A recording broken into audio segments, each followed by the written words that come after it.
नमस्कार दोस्तों। Hope you and your family members are safe and doing well.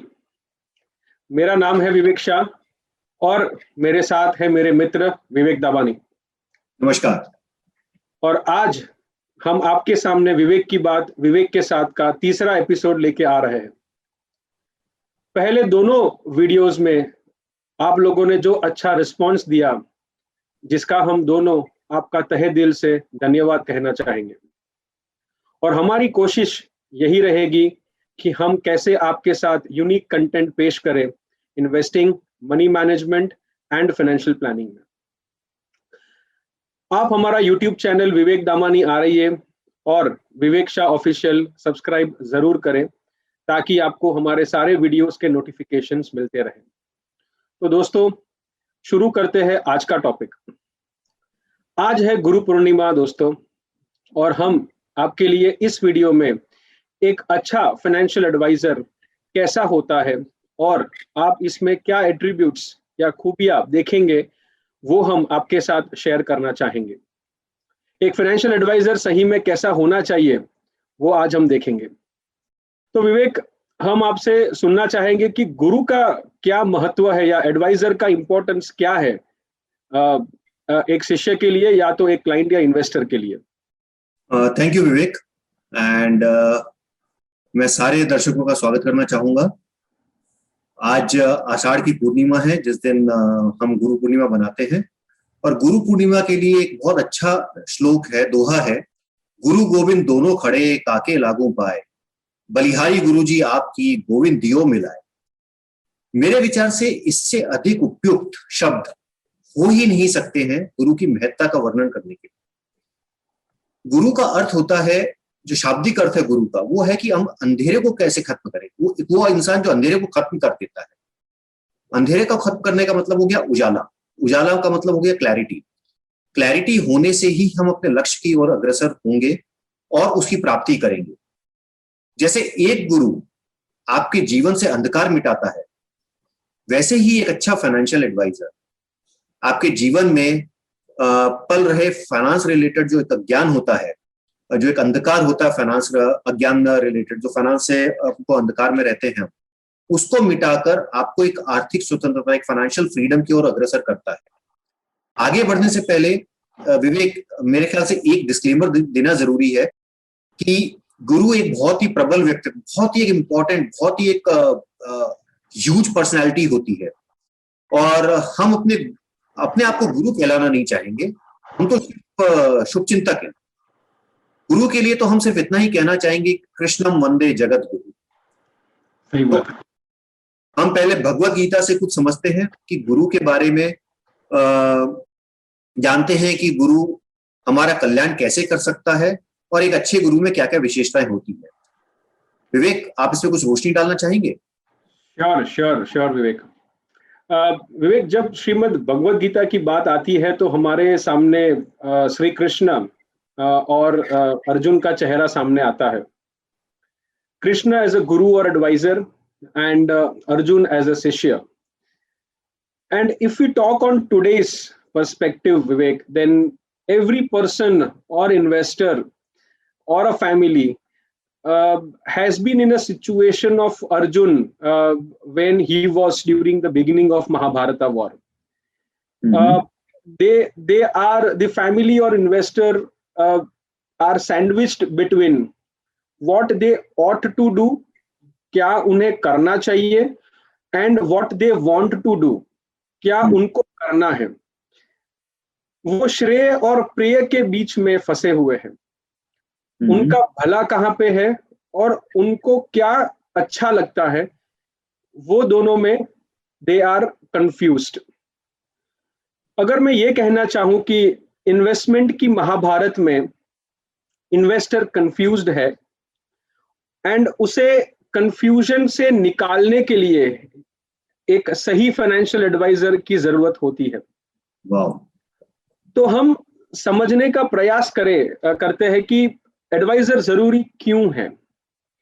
जिस तरह कृष्ण ने अर्जुन को श्रेय और प्रेय का डिफरेंस बताते हुए और उसको बताया था, वैसे ही उसी तरह इन्वेस्टर को भी ये समझाने के लिए कि आपके लिए क्या अच्छा है और आपको क्या अच्छा लगता है, इन दोनों का फर्क समझाने के लिए एक अच्छे फाइनेंशियल एडवाइजर का होना बहुत जरूरी है। एक अच्छा advisor will not act as a yes man, सब चीजों पे हाँ नहीं कहेगा, and he will not let you do whatever you think is right. He will advise you what is correct for you.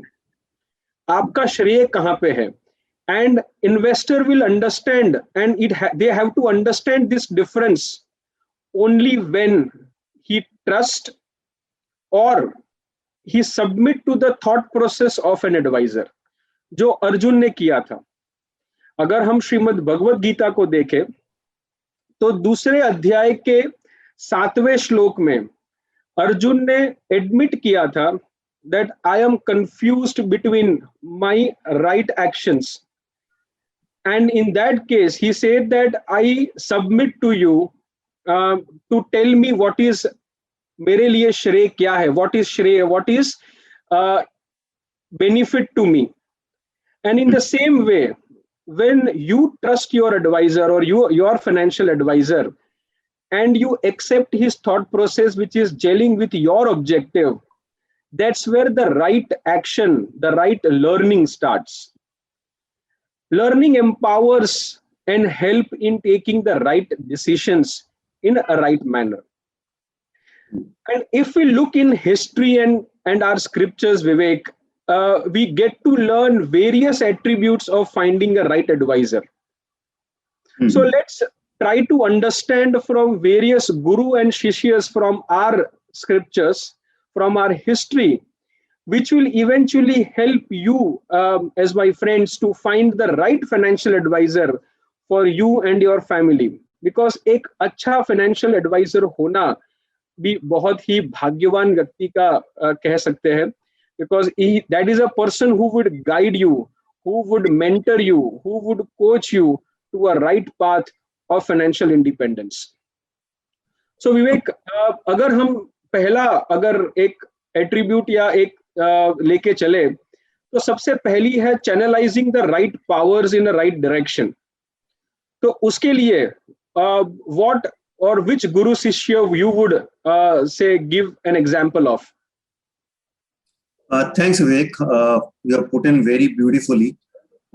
So coming to channelizing the powers in the right direction, I think इसका सबसे बड़ा example हमको जो मिलता है वो है भगवान सूर्य, जिन्होंने हनुमान को अपना शिष्य बनाया था और उनको उन्होंने दीक्षा दी थी. So कहानी सर्वविदित है, सबको मालूम है कि देवताओं की अनुकंपा थी हनुमान के ऊपर और बचपन में उनको बहुत सारी असीमित शक्तियां दी गई थी, लेकिन बचपन में उनको पता नहीं था कि उन शक्तियों का करना क्या है, उसको चैनलाइज कैसे करना है. एंड उस चक्कर में काफी उद्दंड हो गए थे और अपनी इसी बालहट और उद्दंडता में वो एक बार सूर्य भगवान को फल समझने लगे और उनको खाने के लिए वो आसमान में छलांग मार दी. सूर्य भगवान को अपने मुंह में भी रख लिया. देवता तब थोड़े डर गए और बाद में काफी कुछ हुआ एंड फाइनली ये डिसाइड किया गया कि सूर्य भगवान को इनका गुरु बनाया जाता है एंड ताकि वो उनको एक चैनलाइज कर सके. और सूर्य भगवान ने गुरु बन के मारुति नंदन की शक्तियों को चैनलाइज किया, उनको सिखाया कि इसको चैनलाइज करते कैसे. यूएस की एक बहुत ही मशहूर कॉमिक सीरीज स्पाइडरमैन का एक बहुत अच्छा संवाद है, with great power comes great responsibility.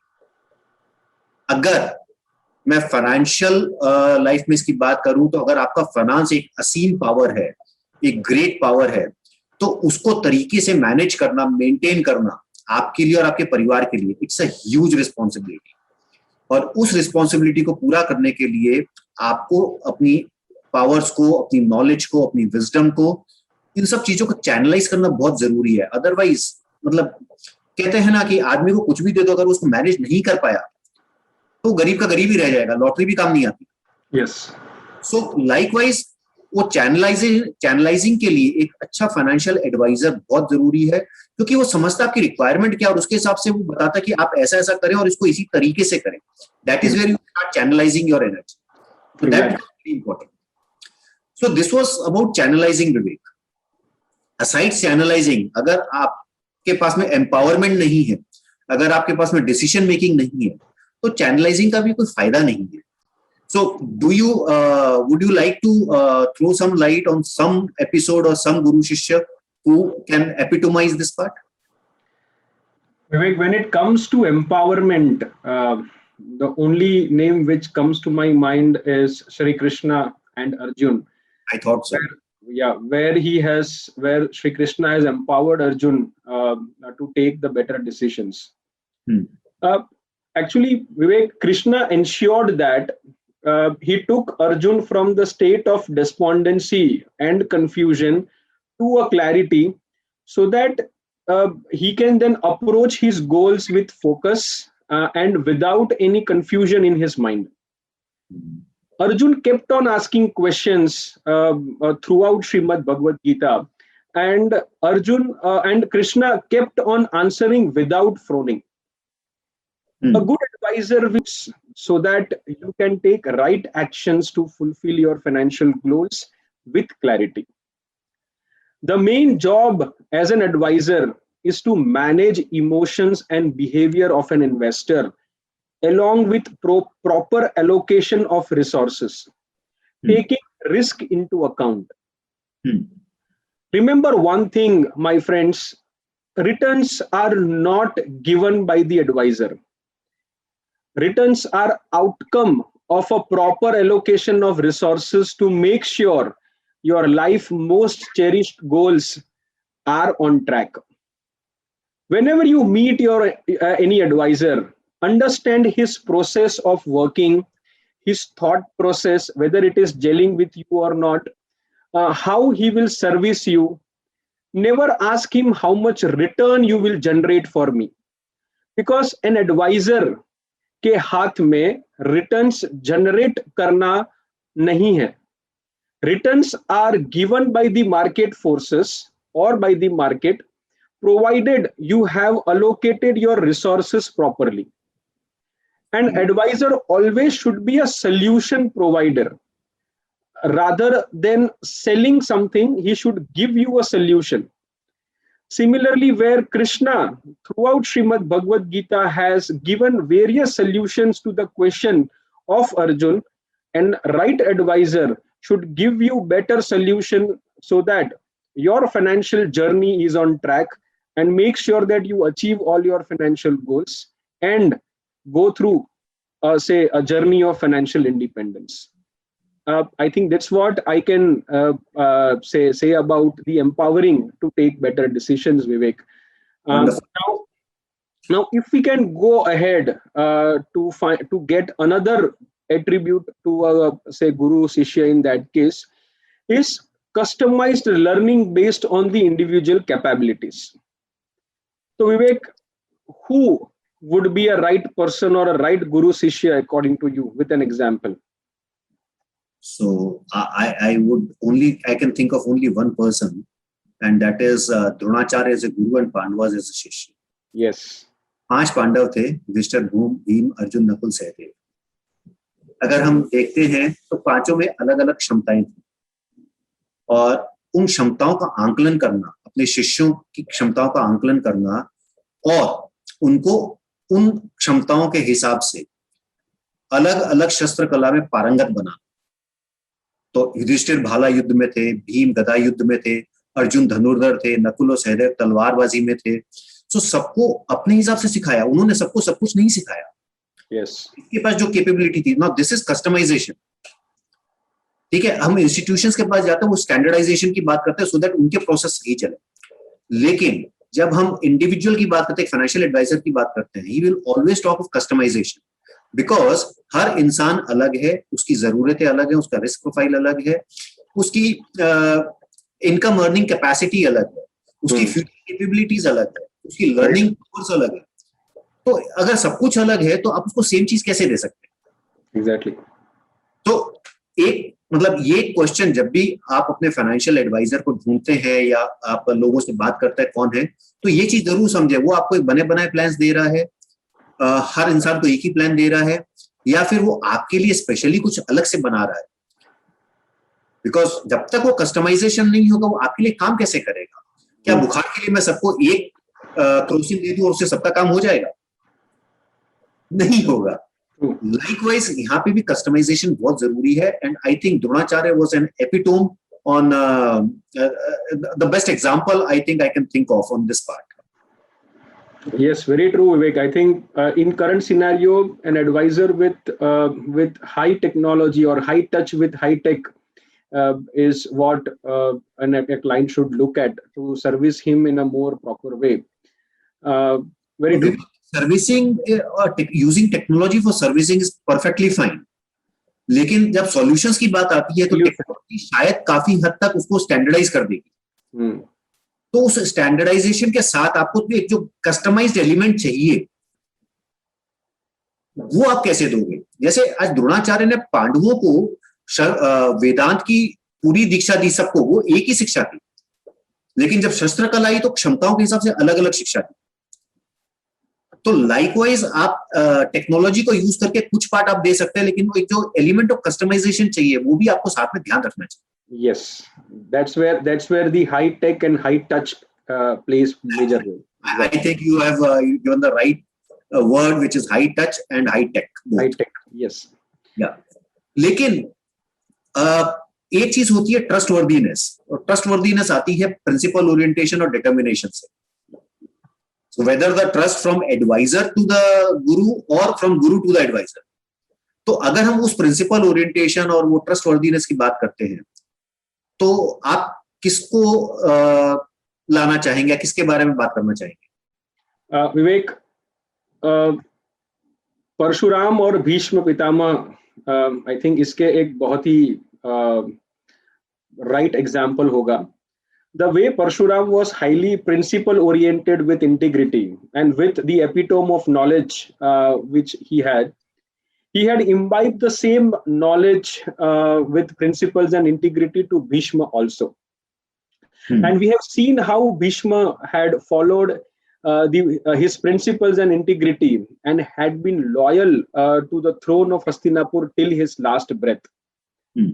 Similarly, a financial advisor has to be a process oriented with principles and integrity, which will help the client to gain that trust and also help the client in living his life worry free. So the client knows that my advisor is going to take care of myself in all the ups and downs, and he will help me in achieving my financial independence and my most cherished financial goals. So an investor, during his exploration to find the right advisor, has to look for right processes and his principles, which will help an investor to judge an advisor with integrity also. And I think this is important basically because if you want to hire an advisor, people don't hire advisor say frequently.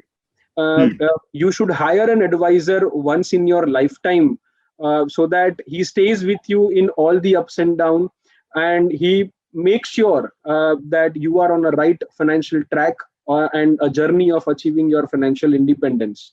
So when you meet your advisor, you should take care this basic things which are principles, integrity, and process oriented. Perfect. That was wonderful, Vivek. Thank you. And Vivek, अगर हम next आगे बढ़े तो principles और trust के साथ एक visualization की जरूरत होती है, एक दूरदृष्टा की जरूरत होती है। तो उसके लिए which guru shishya would be best example in your mind basically? So मुझे है ना एक एपिसोड याद आ रहा है विवेक, आपने तो पढ़ा ही होगा डेफिनेटली। चंद्रगुप्त जब एक बार शहर की गलियों में घूम रहे थे एंड उन्होंने कुछ बच्चों को खेलते हुए देखा जो दरबार का एक सीन इनैक्ट कर रहे थे, एंड एक बालक उसमें राजा बन के बैठा हुआ था। उस बालक की बातों को सुन के चाणक्य ने डिसाइड कर लिया कि यही मगध का भावी राजा बनेगा बिकॉज इसके अंदर वो कैपेबिलिटीज है। एक छोटी सी उम्र के बालक को देख के विजुअलाइज करना कि इसके पास वो कैपेबिलिटीज है कि वो एक भारतवर्ष का एक निपुण भावी महाराजा बने और नंद जैसे आतताइयों से भारतवर्ष को सुरक्षित रखे। तो इतना लंबा लॉन्ग टर्म विजुअलाइजेशन, मतलब, और उसके हिसाब से फिर आप तैयारी कर सकते हैं, आपके पास उतना लंबा समय मिलता है तैयारी करने के लिए। सो लाइकवाइज मतलब I think Chandragupta and Chanakya becomes the great example over here. तो चाणक्य जैसा होना चाहिए जो चंद्रगुप्त को बचपन में पहचाने और उसकी लॉन्ग टर्म प्रिपरेशन उस हिसाब से करे ताकि वो एक कुशल और निपुण भावी महाराज सम्राट बन सके। एक फाइनेंशियल एडवाइजर को भी अगर हम देखते हैं तो उसके पास भी उतनी ही लंबी विजन होनी चाहिए, उतना दूरदृष्टि होनी चाहिए उसकी भी, क्योंकि 20 साल 25 साल के पीरियड के बाद उस फाइनेंशियल मैनेजमेंट का रूपरेखा, उसकी रूपरेखा कैसी बनेगी वो सिर्फ वही विजुअलाइज कर सकता है। जब हम काफी लोगों से मिलते हैं उनके रिटायरमेंट प्लानिंग के लिए, तो काफी लोग बोलते हैं मेरे पास एक एक्स अमाउंट आ जाएगा, मैं सारा पैसा एफडी कर दूंगा और मेरा सारा का सारा काम हो जाएगा। वो इन्फ्लेशन उसमें पुट अप नहीं करता है। इन्फ्लेशन के कारण जो कॉस्ट बढ़ेगी और उसके कारण उसका जो real value of the money that he is earning वो कम हो जाएगा, वो उसको काउंट नहीं करता है। Unanticipated expenses, unfortunate medical expenses, ये सारी चीजें वो काउंट नहीं करता है। Because of his experience and because of his long term thinking एक फाइनेंशियल एडवाइजर इन चीजों को सोच सकता है ताकि उस टाइम आपको कोई तकलीफ ना हो। हमको लगता है हम आज ये काम क्यों कर रहे हैं, लेकिन हर काम आज जो कर रहे हैं वो आज के लिए नहीं होता, वो फ्यूचर के लिए भी होते हैं। Very true. वो विजुअलाइजेशन बहुत जरूरी होता है और ये विजुअलाइजेशन एक कैरेक्टरिस्टिक बनती है अच्छे फाइनेंशियल एडवाइजर की, जो उतना लंबा सोच सके जहां तक कोई नहीं सोच सकता। Very true, I think, Vivek, because visualization not just in the form of, say, future retirement planning or say returns or inflation, it has to be on lot of other aspects also, as you said, that cash flows hai, what are the challenges what family can get, like say expenses, liabilities, making the family debt free. So these are all visualization which an advisor generally carries with him. And I think Chanakya and Chandragupta, I think it's a apt which you have said basically in terms of visualization, and that's a very a definite attribute which a financial advisor should have. Yeah. एक और चीज है विवेक, somewhere in the start you had mentioned a beautiful line, मतलब I am just still thinking on that line.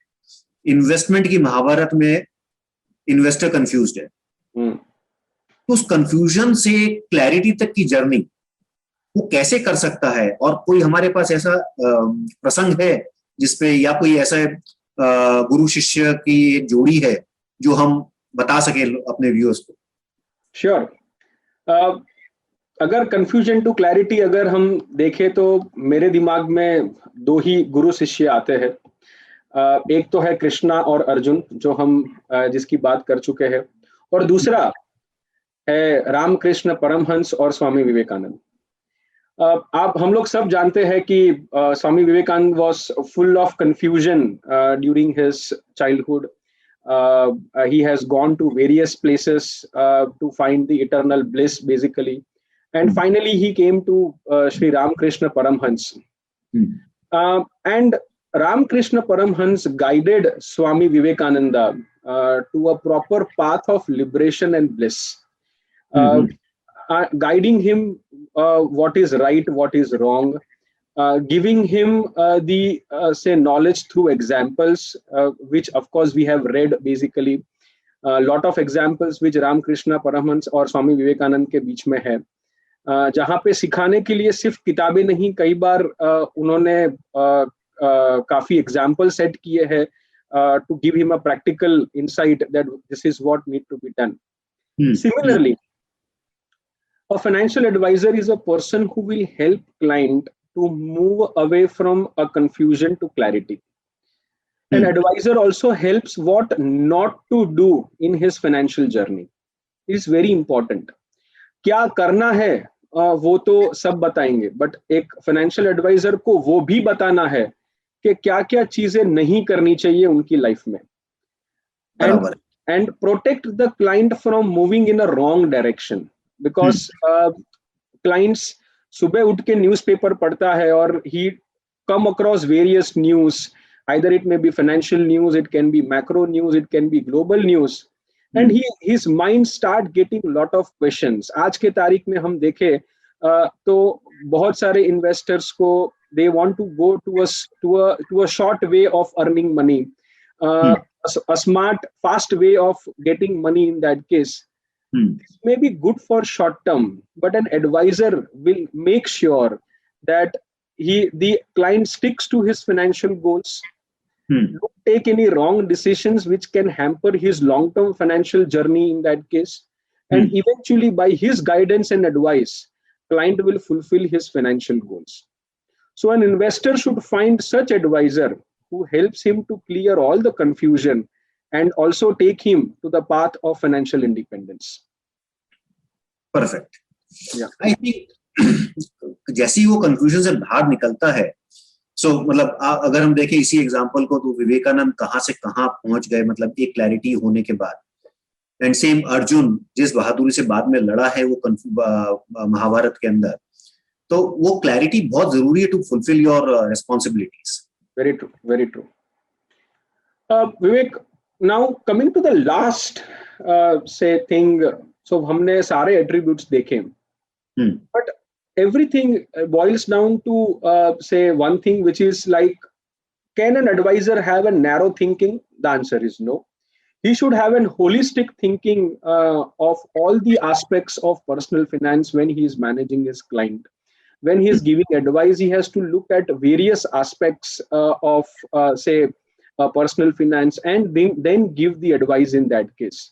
Vivek, do you feel or do you have anyone who can be an apt example of Guru Shishya in terms of holistic thinking? Yeah, so Vivek, a lot of people, I don't know, they are aware, not aware. हम आदि शंकराचार्य को तो सब जानते हैं. Yes. उनके गुरु को कितने लोग जानते हैं? बहुत कम लोग जानते होंगे. श्री गोविंद भागवत पद जी, इन्होंने एक बालक आदि शंकराचार्य को उस ज्ञान के उस शिखर तक पहुंचाया जहां पे उन्होंने गुरु अष्टकम जैसी रचना का निर्माण किया. ठीक है, और वो खाली एक गुरु अष्टकम ही नहीं, मतलब आदि शंकराचार्य का जो काम किया हुआ है वो मेरे ख्याल से इतना प्रखर है और इतना मतलब ज्यादा हिंदू धर्म के अंदर उसको हम बोलेंगे, और जीवन यापन के लिए भी, खाली धर्म के हिसाब से भी नहीं, जीवन यापन के हिसाब से भी जो भी उनका काम अगर हम उनको पढ़ते हैं तो हमको बहुत क्लैरिटी मिलती है. And it is all across. I think it has happened because आप होलिस्टिक थिंकिंग के माहौल में कब आते हो? जब आपके पास में नॉलेज और विजडम दोनों का एक सिंक्रोनाइजेशन होता है. तो जो नॉलेज और विजडम वो श्री गोविंद भागवत पद जी ने आदि शंकराचार्य को प्रोवाइड की, जो उनको एक शिखर तक लेके गया, इसी तरीके से एक जो नॉलेज और विजडम एक फाइनेंशियल एडवाइजर अपने क्लाइंट को दे सकता है, जो उसको सिर्फ एक रिटर्न्स के हिसाब से नहीं सोचने पे मजबूर करे, बल्कि हर क्लाइंट आता है खाली रिटर्न की ही बात करता है ज्यादा, लेकिन उसके अलावा रिस्क मैनेजमेंट हो गया, अदर फैमिली रिस्पॉन्सिबिलिटीज हो गई जहां पे फाइनेंस आता है. ठीक है, परिवार के मुखिया बन के आप कैसे उन चीजों को मैनेज करोगे वो भी आता है. ठीक है, जो रिस्क हम एंटिसिपेट नहीं कर पाते, आज कोरोना के टाइम पे हम कितनी सारी चीजें देख रहे हैं जो कि हमको लगता है कि जैसे एक फाइनेंशियल एडवाइजर इमरजेंसी फंड की बात करता है या कंटिजेंसी प्लानिंग की बात करता है, लेकिन काफी टाइम लोग बोलते हैं कि इसकी क्या जरूरत है, सब कुछ तो सेटल्ड है. आज पिछले 1.5 साल के अंदर कोरोना ने सब कुछ अनसेटल करके ये बता दिया कि नहीं, सेटल्ड तो कुछ भी नहीं है. Yes, very true. तो ये जो एक होलिस्टिक थॉट प्रोसेस है कि returns, risk, contingency, emergency, unanticipated issues, situations, ये जो एक पूरी की पूरी होलिस्टिक थिंकिंग आती है, प्लस आपका बिहेवियर कैसा होना चाहिए, money related behaviour, life related behaviour कैसा होना चाहिए, ये सारा का सारा जो एक थॉट प्रोसेस अपने साथ लेके आता है एक financial advisor, that helps the client to become a huge personality within himself. अगर सही एडवाइजर मिलता है, जैसे आदि शंकराचार्य जी को एक बहुत अच्छे गुरु मिले थे, या फॉर दैट मैटर हम सबकी बात करते हैं, हमने जितनी भी बात की है, हर एक शिष्य आई वुड से भाग्यवान था, लकी था कि उसको इतने अच्छे गुरु मिले. तो अगर आपको एक अच्छा फाइनेंशियल एडवाइजर मिलता है, वो आपको कहीं से कहीं लेके जा सकता है. Very true. So I think holistic thinking भी जब आप एडवाइजर सर्च करते हैं, जब आप क्वेश्चन करते हैं, एक 4-5 लोगों से इंटरव्यूज लेते हैं या समझने की कोशिश करते हैं वो आपके लिए क्या कर सकता है, तो ये एक कहीं ना कहीं आपके जहन में होना चाहिए कि हम ये भी देखें कि वो खाली रिटर्न्स की बात कर रहा है, इसके आगे और भी कुछ बातें कर रहा है। विवेक, अगर हमें पूरा जो हमने सारे एडवाइजर्स के एट्रीब्यूट देखे, अगर हमें उसको समराइज करना हो एक लर्निंग्स के दौर पे हमारे दर्शकों के लिए और हमारे फ्रेंड्स के लिए, तो वो कैसे हम समराइज कर सकते हैं ताकि they it will help them to get और find the right adviser for themselves? Yeah sure. तो सबसे पहले विवेक, हमने यहाँ पे कुछ गुरु शिष्यों के प्रसंगों को लेकर एक प्रयास किया कि फाइनेंशियल एडवाइजर में टेक्निकल ज्ञान के अलावा हमने टेक्निकलिटीज की बात नहीं की, हमने इन्वेस्टमेंट मैनेजमेंट या उसकी नॉलेज ऑन फाइनेंसेस उसकी बात नहीं की है, हमने एक सॉफ्ट स्किल्स की बात की है जो कि बहुत इंपॉर्टेंट होती है। तो हमने इस प्रयास के अंदर सिर्फ ये किया है कि एक फाइनेंशियल एडवाइजर के अंदर कौन कौन सी विशेषताएं होनी चाहिए। हमने अलग अलग गुरुओं की सिर्फ एक विशेषता को लेके बात की है ताकि हम एक ब्रॉडर पर्सपेक्टिव लेके चल सके। इसका ये मतलब नहीं है कि इन गुरुओं के अंदर सिर्फ एक ही क्वालिटी थी, ठीक है, ये सारे बहुमुखी थे, चतुर्मुखी थे, और इन सब गुरुओं को नमन है हमारे ओर से। हम नमन करते हैं कि आपने जो सिखाया है, जो आपने दिया है, वह पीढ़ी दर पीढ़ी काम ही आ रहा है। Very true. बात तो तय है कि गुरु के बिना अपना लक्ष्य पाना बहुत मुश्किल काम हो सकता है, नामुमकिन भी हो सकता है। टेक्निकल नॉलेज वाले बहुत मिल जाएंगे, इसके अलावा गूगल है, इंटरनेट है, न्यूज चैनल्स हैं, आपके दोस्त यार हैं, रिश्तेदार हैं, आपको बहुत सारे संसाधन मिल जाएंगे। लेकिन संसाधन से सिर्फ काम नहीं होता, आपको एक डायरेक्शन भी चाहिए उन संसाधनों को डायरेक्ट करने के लिए, उनको चैनलाइज करने के लिए, ठीक है। आपके पास वो एम्पावरमेंट होना चाहिए, आपके पास वो क्लैरिटी होनी चाहिए, आपके पास एक होलिस्टिक थॉट प्रोसेस होना चाहिए। तो ये जो सारी चीजें हैं, ये सारी चीजें आपको एक गुरु दे सकता है, वरना आपको उस अंधेरे से उजाले की ओर कौन लेके जाएगा? आपको 15 से 20 साल आगे की सोच कौन देगा? आपको एम्पावर कौन करेगा? तो जीवन कल्याण के लिए, या फिर हम एक आर्थिक कल्याण की बात करें, एक फाइनेंशियल फ्रीडम की बात करें, एक लाइफ मैनेजमेंट की बात करें, तो एक अच्छा फाइनेंशियल एडवाइजर बहुत जरूरी होता है। और ये सारी खूबी जब आप एक एडवाइजर को ढूंढ रहे हैं तो आप जरूर से उसमें देखने की कोशिश करें, उसके अंदर झांकने की कोशिश करें कि उसके अंदर ये सारी क्वालिटीज हैं कि नहीं। कबीर का एक विवेक बहुत अच्छा दोहा है, और मैं चाहूंगा कि मैं उसी से इस एपिसोड का अंत करूं। और वो दोहा ऐसा है कि गुरु पारस को अंतरो जानत है सब संत, गुरु पारस को अंतरो जानत है सब संत, वह लोहा कंचन करे ये करी ले महंत। मतलब पारस मणि तो लोहे को सोना बनाता है, लेकिन गुरु अपने शिष्य को ही पारस मणि बना देता है, जो कितने लोगों को सोना बनाता है। Very true, very true. ये खूबी सिर्फ एक गुरु के अंदर ही है। सो आई थिंक इसके बाद मेरे पास कुछ कहने को नहीं बचता है। All I would say is कि हमारी प्रार्थना है कि आपको ऐसा गुरु मिले जो आपको पारसमणि में परिवर्तित कर दे। आपके कमेंट्स और आपके व्यू पॉइंट्स का, आपके रिस्पॉन्सेस का हमको इंतजार रहेगा। आप बताएं हमारा ये एपिसोड आपको कैसा लगा, जरूर लाइक करें और सब्सक्राइब करें। फिर मिलते हैं एक और एपिसोड के साथ, विवेक के साथ, विवेक की बात विवेक के साथ। थैंक यू, धन्यवाद। Thank you Vivek, thank you very much. नमस्कार and happy Guru Purnima to everyone.